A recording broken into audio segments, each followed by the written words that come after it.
Bon, et bien voilà, Daredevil est bien de retour. Après 3 saisons diffusées sur Netflix, Marvel Studios reprend le flambeau et continue son histoire mise en pause depuis maintenant plus de 7 ans. Celle-ci arrive avec son beau lot de surprises, de mystères, de secrets dissimulés et de références. Et je vous avoue qu'avec ce qu'on a vu, je suis extrêmement excité de vous en parler chaque semaine. C'est bien le retour de notre rendez-vous hebdomadaire. Si vous avez vu les 2 premiers épisodes de la série, vous avez pu remarquer quelques références, mais peut-être que certains secrets vous ont échappé et que certains mystères ont besoin d'être éclaircis. C'est pourquoi la vidéo est faite. Nous allons explorer ce que les épisodes nous révèlent, mais aussi théoriser sur ce qui pourrait se passer dans la suite avec les éléments que nous avons en notre possession uniquement sur ces 2 premiers épisodes. Mesdames, messieurs, le diable de Hell's Kitchen est de retour. Mettez votre petit pouce vers le haut pour éviter qu'il ne vous traque. Abonnez-vous et activez la cloche pour être sûr qu'il ne vous surveille pas. Et on est parti. Thank you for finding the time. Daredevil Born Again est la suite des aventures précédentes de Daredevil. Il y a simplement un laps de temps entre tout ça. Matt, Foggy et Karen ont monté leur agence d'avocats et l'ont nommé Nelson Murdoch Page. D'ailleurs, si on se rappelle bien, c'est le nom qu'ils ont donné à la fin de la saison 3, ce qui permet de rajouter un peu plus de liens. Mais bon, ce cabinet ne va pas durer très longtemps puisque un des 3 acteurs majeurs meurt. C'est Foggy. Maintenant, la question qu'on se pose, c'est pourquoi Bullseye a décidé de tuer Foggy. Et pourquoi lui ?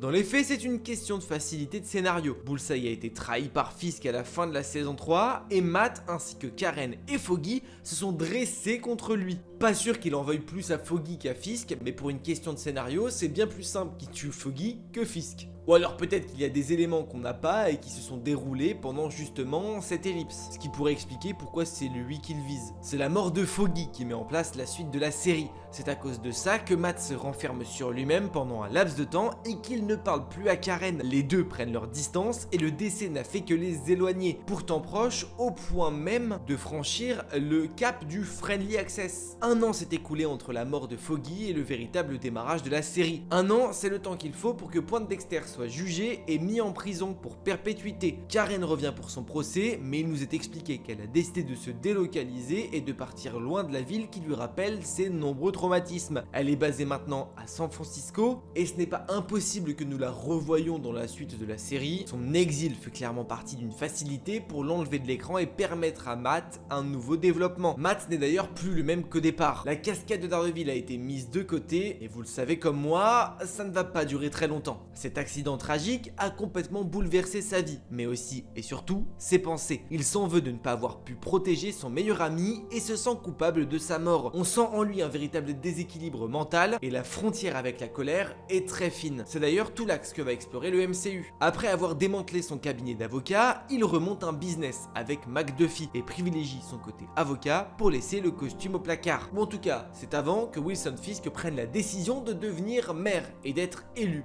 maire de New York. La hausse de la criminalité a augmenté, la non-présence de Daredevil n'a pas aidé, et c'est donc l'opportunité qu'il a saisie pour devenir leur grand sauveur. Fisk a aussi bien changé depuis la 3e saison de Daredevil. Il y est référencé le final de Hawkeye lorsque Maya, sa nièce, lui a mis une balle en pleine tête. Fisk a mis du temps pour se remettre de tout ça, ce que Vanessa, sa femme, n'a pas vraiment apprécié. Elle a repris les business en main et est devenue la véritable patronne de l'ombre, ce que Fisk a été. Le petit entretien entre Fisk et Matt est assez intéressant. Tous deux font une croix sur leur passé et leur part d'ombre. Fisk dit vouloir devenir un homme meilleur en protégeant les civils et Matt dit avoir mis de côté son activité de justicier et être là maintenant que pour réparer la justice devant la loi. Comme on le dit souvent, le naturel revient très vite au galop. Matt a déjà commencé à s'immiscer dans une affaire mêlant un justicier. Lui est borné et veut montrer qu'il n'est pas coupable. Et Fisk a déjà fait usage de vice au commissaire de la police en lui montrant un secret sous le tapis qu'il pourrait révéler si il ne l'écoute pas. Puis il accueille la nièce de Ben Urich, qui, ne l'oublions pas, il a gentiment tué dans la première saison. Alors n'ayez crainte, le Wilson Fisk vicieux est loin d'être enterré, et Daredevil fera lui aussi très vite son retour. C'est d'ailleurs tout l'enjeu de cette série. Fisk, en tant que maire, va souhaiter détruire tout justicier. S'il n'y a plus de justicier, son combat s'arrête. En fait, ici, Daredevil Born Again, ça va être une sorte de bis repetita des accords de Sokovie dans Captain America Civil War, sauf que on va pousser la chose à pas un traité, mais à carrément des actions sur le terrain. Maintenant que toutes les bases sont posées et que certaines révélations sont faites, passons aux quelques mystères et secrets qui poussent à théoriser terrorisé. Heather Glenn, une copine à McDuffie, est une thérapeute accomplie. Matt et elle se rencontrent et entament une relation amicale plus.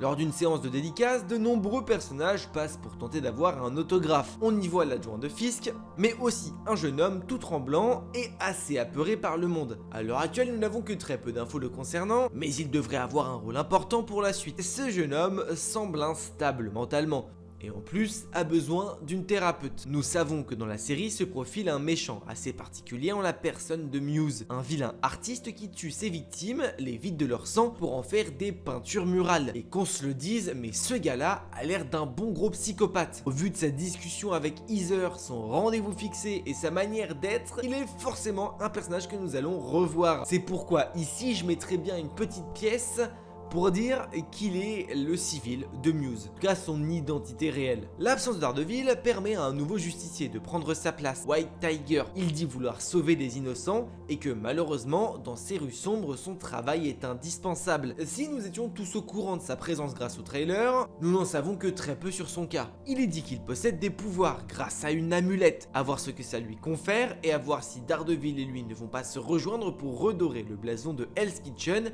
et faire baisser le taux de criminalité.